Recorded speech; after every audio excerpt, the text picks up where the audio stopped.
The boys used to be smart and fun, now it's all about pushing politics and nothing else. Cry harder, chuds. Don't you know this show was always making fun of people like you? And no, I don't think I will be watching season 4 of The Boys after all. Quite frankly, I've got better things to do, and I suspect you do as well. Anyway, that's all I've got for today. The Critical Drinker is one of the most infamous reviewers on YouTube. He makes videos talking about modern entertainment and how terrible everything is nowadays. Basically, it's just new bad, old good. He's also infamous for being one of those YouTubers who calls anything woke. What the fuck is that? Which I and many people are getting so sick with the woke statement that they keep making every time there's a representations of people of color and, God forbid, women. I mean, at least the Drinker is very tame compared to the other channels, cause at least he doesn't have a mental breakdown about a pronouns option in a video game. Fucking love you!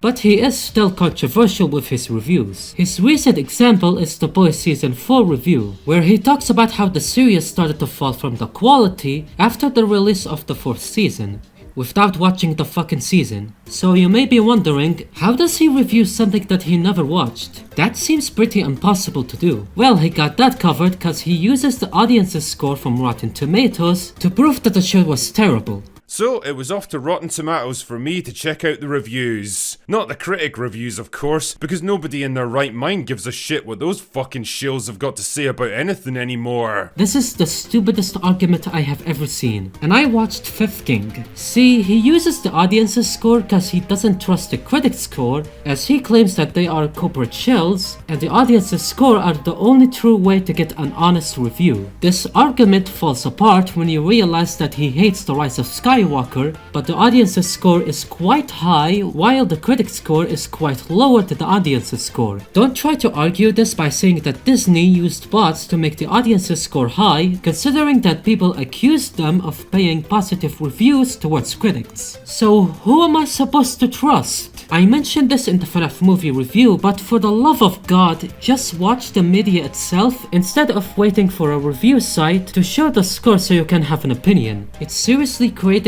a massive toxicity towards media discussion, and it's one of the many reasons why I only use Twitter once a week. I am so sick of people treating Rotten Tomatoes as the saint of movie critics, when in reality, it just collects random reviews from different people. Not to mention how the audience's review can be so shitty with the amount of review bombing that keeps happening, especially on IMDb. The Last of Us Season 1 Episode 3 was review bombed to hell because of a gay relationship in the episode. Don't try to argue this by saying that it's poorly made. It's really not. In fact, it's the saddest episode of the series, and that says a lot. And the fact that this relationship that does a fantastic job at queer representation, with that being undercooked, getting this amount of stupid hate just breaks my heart, you know? Anyway, my point is that the Drinker's argument for not watching the season is so stupid, and people should stop following review sites and watch the fucking media themselves. If you are not interested in watching the season, that's fine. Just don't make a so-called review on it. Oh, what's that? He has another reason why he never watched the season? And no, I don't think I will be watching season 4 of The Boys after all. Quite frankly, I've got better things to do, and I suspect you do as well. Oh, so that time you are spending is covering every episode of The Acolyte. You know, a show that he fucking hates!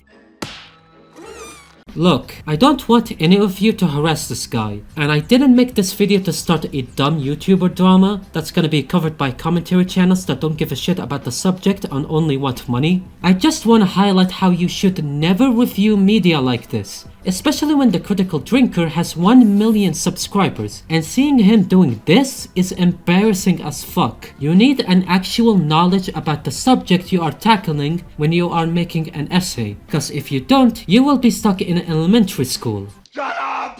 Shut up!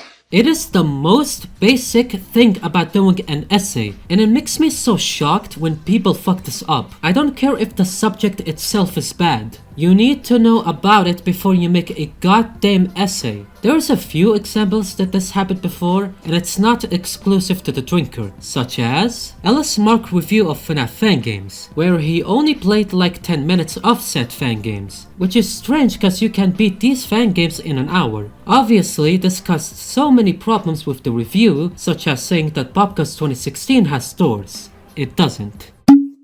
What the fuck? At least later on, Mark acknowledged how rushed the video is, but it just showcases how he needed to know more about the subject instead of just never even bothering finishing one of the Fangames.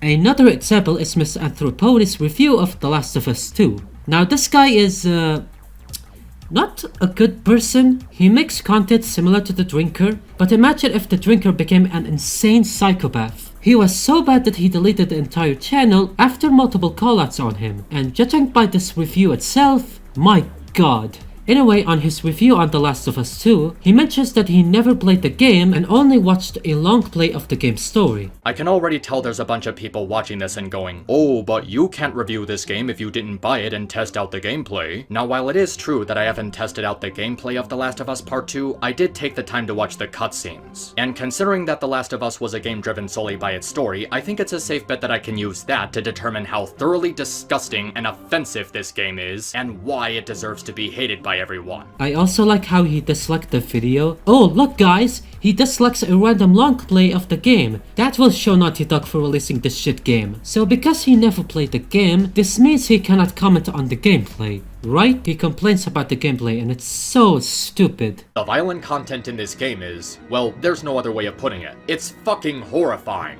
I mean, the first game had some violent stuff in it too, but they were able to keep it at some sort of modest level. First of all, pussy. Second of all, I don't know about you, but these two games have the same level of violence.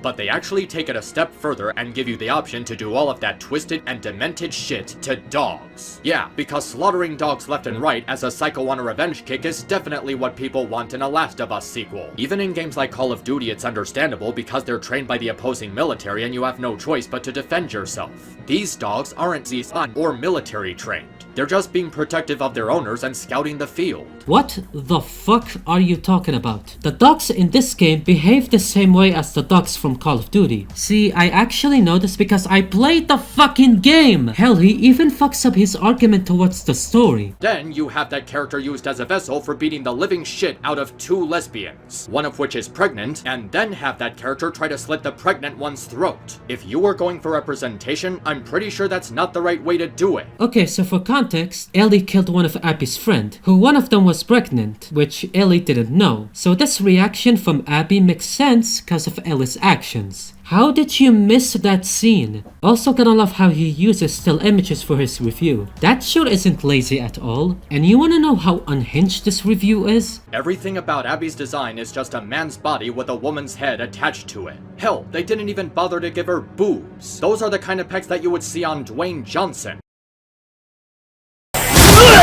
I could go on with so many examples. It's wild that so many people do this. When I made that Sam video, I didn't cover it without watching the fan series. I watched hours of this fan series on YouTube, and I'm doing the same thing with an upcoming video that covers more than one FNAF fan series. And I never skipped a single episode. How come 17-year-old me, who was able to make a long ass video about a subject that he knows so much about, but a guy in his 30s with 1 million subscribers never seen or even bothered to watch a single season from a television series? It's just so sad to me. Look, I'm not a video essay messiah, I make mistakes too. But all I could advise you, for those who wants to make video essays, is to not fall into the same problems as this so-called review, cause you will make a fool out of yourself. Go watch reviews of The Boys Season 4 to people who actually watched it. And fucking hell, even Nostalgia Critic makes better points than this guy. Nostalgia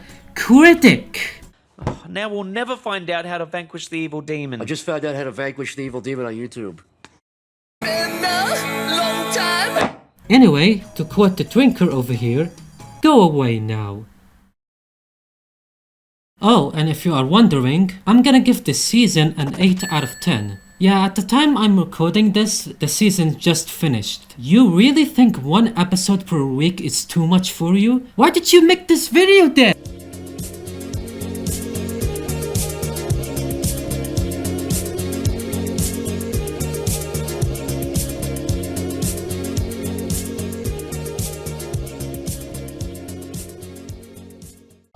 fucking